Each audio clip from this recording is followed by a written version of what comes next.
Morning. कक्षा 8 के हिंदी बच्चे, इसमें अब तुम लोगों को पढ़ना है रेशमी टाई। कौन सा पाठ है? रेशमी टाई। यह एक नाटक के रूप में तुम लोगों के बुक में दिया गया है। रेशमी टाई के द्वारा लेखक यह बताने का प्रयास किए हैं कि हमारे बचपन में जो हमें गलतियां, हम बुरी आदतें हमारे पड़ जाते हैं, वे बड़े होने तक, कोई पद प्राप्त कर लेने के बाद भी, बहुत बड़े व्यक्ति बन जाने के बाद भी वो बुरी आदतें वो हमारा पीछा नहीं छोड़ती। वह हमेशा हमारे आदतों में वह पड़ा ही रहता है। चाहे जितने भी सामान्य व्यक्ति या कोई भी व्यक्ति हो, या बहुत बड़े पद पर भी विराजमान हो जाए, लेकिन उनकी ये बुरी आदतें जो है, बचपन में पड़ी हुई गलत आदतें, बुरी आदतें, वो पीछा नहीं छोड़ती है। तो रेशमी टाई में इसमें कुछ पात्र परिचय हैं। नवीन चंद्र, लीला, सुधा, चंदन। नवीन चंद्र एक बीमा कंपनी के एजेंट है। नवीन चंद्र एक LIC कंपनी के एजेंट है। लीला नवीन चंद्र की पत्नी है। सुधा स्वयं सेविका है। वह अपना जीविका चलाती है, अपना व्यापार करके, कपड़े बेचकर वह जीविका चलाती है। उसके बाद चंदन है, जो नवीन चंद्र का नौकर है। तो इस रेशमी टाई एक बहुत ही मजेदार नाटक है। इसको तुम लोग खुद से पढ़ोगे तो और मजा आएगा। मैं इसे तुम लोगों को छोटे वीडियो में बता रही हूँ, छोटे पार्ट में बता रही हूँ, लेकिन इसको डिटेल्स से तुम लोग खुद से बुक से पढ़ोगे।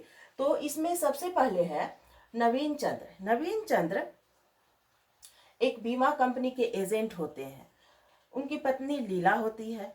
तो नवीन चंद्र एक बार टाई खरीदने जाते हैं। वो दुकानदार से एक टाई मांगते हैं। गलत से दुकानदार उन्हें 2 टाई एक डब्बे में करके उन्हें दे देता है। जब घर आकर वे देखते हैं तो वे 2 टाई देखकर बहुत ही खुश होते हैं।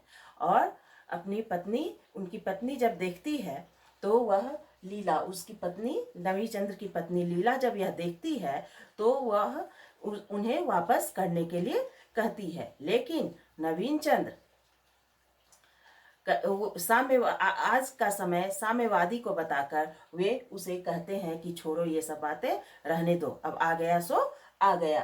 तो इस तरह से नवीन चंद्र के पास वो दोनों टाइयां रह जाती है। एक का तो वो कीमत चुकता करके आते हैं, लेकिन दूसरा उन्हें मुफ्त में ऐसे ही वे रख लेते हैं। उसके बाद एक दिन की बात होती है। सुधा एक स्वयं सेविका है। वह खादी का कपड़े का व्यापार करती है। वो तो खादी का खद्दर लेकर नवीन चंद्र के दरवाजे पर वे बेचने आती है। यह सुधा जो है वह बेचने आती है। तो चंदन जाकर नवीन चंद्र को बताता है।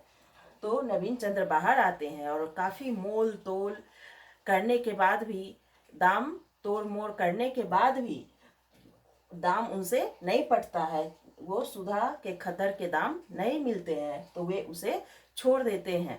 और तब वे कहते हैं कि अगली बार ले लूंगा, अभी कोई इतनी जरूरत नहीं है। तो सुधा अपना गट्ठर, जो खद्दर का गट्ठर होता है, वो नवीन चंद्र के दरवाजे पर रखकर पास में वह एक कैंची भूल जाती है। तो उसे लेने के लिए वह चली जाती है। दूसरे घर में वो गांव-गांव घूमकर, शहर-शहर घूमकर, सबके घर-घर के आगे घूमकर वह अपना सामान बेचती है। तो वो गट्ठर जो उसके पास वो रखी हुई है, वह नवीन चंद्र के घर के दरवाजे पर छोड़कर वह अपना सामान लेने चली जाती है दूसरे घर में। इतने ही देर में नवीन चंद्र उसमें से 2 खद्दर निकालकर और अलमीरा में छुपा देते हैं, अपने अलमीरा में रख लेते हैं। खद्दर तुम लोग समझ रहे होगे। खद्दर एक ओढ़ने का बहुत बड़ा पतला सा, वो कंबल के टाइप का होता है, लेकिन बहुत पतला होता है। चादर भी कह सकते हो तुम लोग उसको। तो वह खादी का बना हुआ चादर होता है। तो उसी तरह से इतने ही देर में वो 2 खद्दर वे अलमीरा में छुपा कर रख लेते हैं। तभी और सुधा जब वहां से चली जाती है, अगले दिन लीला, नवीन चंद्र की पत्नी, जब दरवाजा खोलती है तो उसकी नजर उस खद्दर पर पड़ती है। तो वह नवीन चंद्र से पूछती है। तो सुधा को बहुत ही बुरा लगता है और नवीन चंद्र को उसे बुरा कहते हैं। और सुधा जो है वह लीला जो है वो सुधा को बुलाकर उसके खद्दर के पैसे उसे दे देते हैं। इस तरह से वे नवीन चंद्र बच तो जाते हैं, लेकिन उन्हें बहुत लज्जा और शर्म महसूस होता है। इस तरह से नवीन चंद्र जो है उसके बाद अपनी आदत छोड़ देते हैं, ऐसी गलतियों को वो दोबारा नहीं करते। तो बच्चों,